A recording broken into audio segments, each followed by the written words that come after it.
जय रविदासिया, जय गुरुदेव, धन गुरुदेव जी। संगत जी, गुरु प्रेमियों, सबसे पहले संतों के संत भगवान श्री रविदास जी महाराज के चरणों में कोटन कोट नमन वंदन।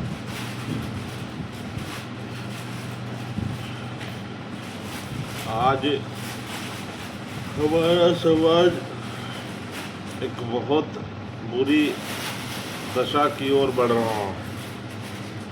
हमारे नवयुवा आज विनाश की ओर बढ़ रहे हैं। आपने देखा होगा, कोई भी अगर दूसरी कौम में कार्य होता है तो उस कौम के जिम्मेदार राजनेताओं को छोड़ के जो कौम के जिम्मेदार जत्थेदार बनाए जाते हैं वो कौम के लिए आगे आते हैं, संघर्ष करते हैं, लड़ाई लड़ते हैं। अफसोस की बात है, हमारे यहाँ कोई कौम का जिम्मेदार ही नहीं है। सबके सब राजनेता बन गए। हमारे यहाँ संत हैं, जो संत हैं उनमें भी कुछ एक को छोड़ के 100 में से 80% संत राजनेता हो गए। 100 में से 80% संत अधिकारी हो गए बड़े। संतों का काम था गुरु महाराज की दिखाई बेगमपुरा डगर पर चलना और संगत को चलाना। आज हमारे संती आडंबर पाखंडवाद में घुस गए। गुरु महाराज ने जिन चीज़ों का खंडन किया, गुरु महाराज ने जिन चीज़ों का विरोध किया, वो चीज़ें स्वयं हमारे संत कर रहे हैं। समाज में शिक्षा और दीक्षा पूर्ण रूप से नहीं जा रही है। समाज की शिक्षा दीक्षा की व्यवस्था कौन करेगा? एक तो हमारे संत हैं, वो भी थोड़े बहुत ही बचे हैं, आगे कोई संत नहीं है। जो संत तैयार हो रहे हैं सब कहीं ना कहीं लालच में, किसी को कुछ लालच है, किसी को कुछ लालच है। मैं स्वयं भी दूध का धुला नहीं हूँ। आदमी सोचता है कि मैं ही बलवान हूँ, मैं ही यथार्थ पुरुष हूँ, मैं ही वैज्ञानिक हूँ, मैं ही सिद्धि पुरुष हूँ, मैं ही सबसे बड़ा ज्ञाता हूँ, विश्व विधाता हूँ। तो ये चीज़ें गलत है। दूसरे में दोष खोजने से पहले अपने अंदर दोष खोजिए। तो हम स्वयं के अंदर दोष ज़्यादा खोजते हैं। हाँ, मैं दोषी हूँ, मुझे पीड़ा होती है इस समाज की। मुझे जब मैं देखता हूँ उन बच्चों को जो IAS PCS SI TGT net banking और भी बहुत नौकरियों की तैयारियां कर रहे थे बच्चे, और ये भीम आर्मी आई, इन्होंने आह्वान किया और इनके आह्वान पर आज बच्चों की जो दुर्दशा है, वो बच्चे जो आज कहीं कोर्ट कचहरी सरकारी दफ्तरों में होते, बैंकों में होते, वो बच्चे आज कचहरियों के धक्के खा रहे हैं, तारीखें लगा रहे हैं, तारीख पे तारीख, तारीख पे तारीख लगाए जा रहे हैं, मगर उनका हुआ कुछ नहीं। तो मैं कहना चाहता हूँ आप लोगों से, समय है, समय बड़ा बलवान होता है। तो समय रहते अगर ठीक सुधर जाएंगे तो बहुत अच्छा है, अन्यथा स्थिति बहुत ज़्यादा विकट हो जाती है।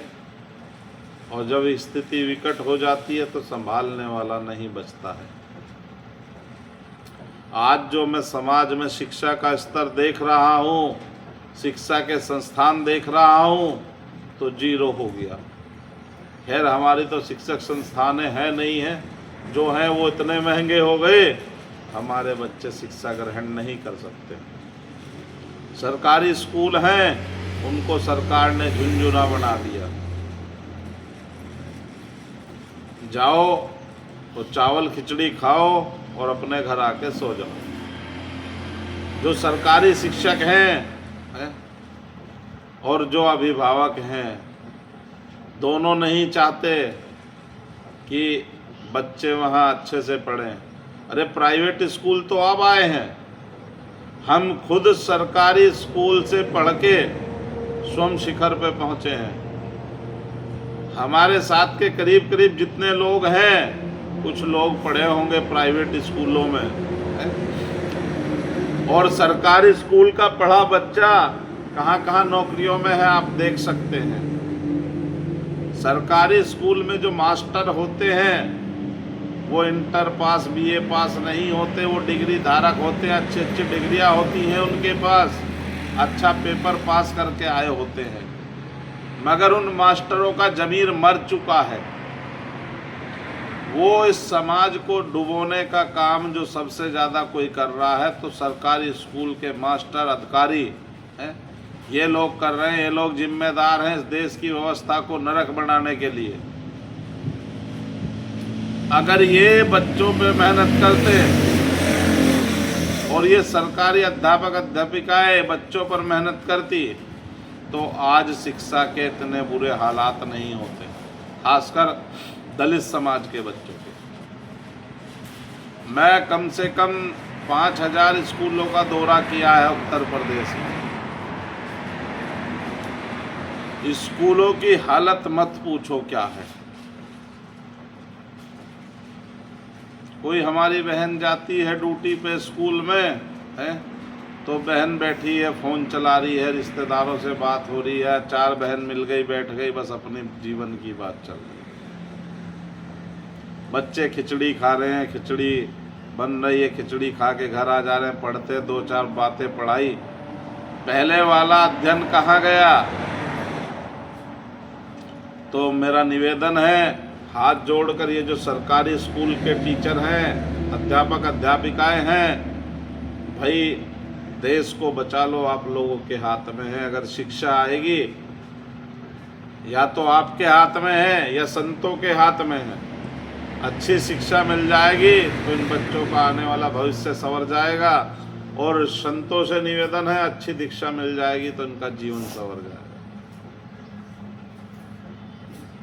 हम बहुत प्रयास कर रहे हैं, काफ़ी हद तक प्रयासों में हम सफल हुए हैं, और उन प्रयासों का रिजल्ट भी बहुत जल्द आने वाला है। रिजल्ट के हम करीब हैं शिक्षा की ओर। कुछ संस्थान लगाए हैं हमने, तकरीबन 30-40 संस्थान लगाए हैं। वो शुरू करने की दृष्टि से अभी थोड़ा सा विलंब है। उन संस्थानों को जब हम चालू करेंगे तो समाज के कम से कम 10,000 बच्चों को रोजगार मिलेगा। धीरे धीरे बढ़ रहे हैं। धनांजय हम भी नहीं कि बड़े धनवान हैं, हम समाज में समाज से हमें मिल रहा है 2-4 करोड़ रुपए, हमने समाज से ले लिया, किसी पार्टी से ले लिया। हम तो स्वयं में गुरु महाराज की दिखाई बेगमपुरा डगर पर चलते हैं, कर्म प्रधान है, कर्म करते हैं, जो उस कर्म से मिलता है गुरु महाराज के नाम पे लगा के चलते हैं। मेरा निवेदन है माताओं बहनों से, मेरे भाइयों से, बड़ों से, अपने बच्चों पे ध्यान दो, अपने परिवार पे ध्यान दो और इन्हें शिक्षा की ओर लेके जाओ। जितना ज़्यादा हो सके शिक्षा की ओर लेके जाओ, नहीं तो आने वाला समय बहुत बुरा होने वाला है। मैं निवेदन करता हूँ और मैं अपनी भाषा को विराम देता हूँ। जय रविदासिया, जय गुरुदेव, धन गुरुदेव।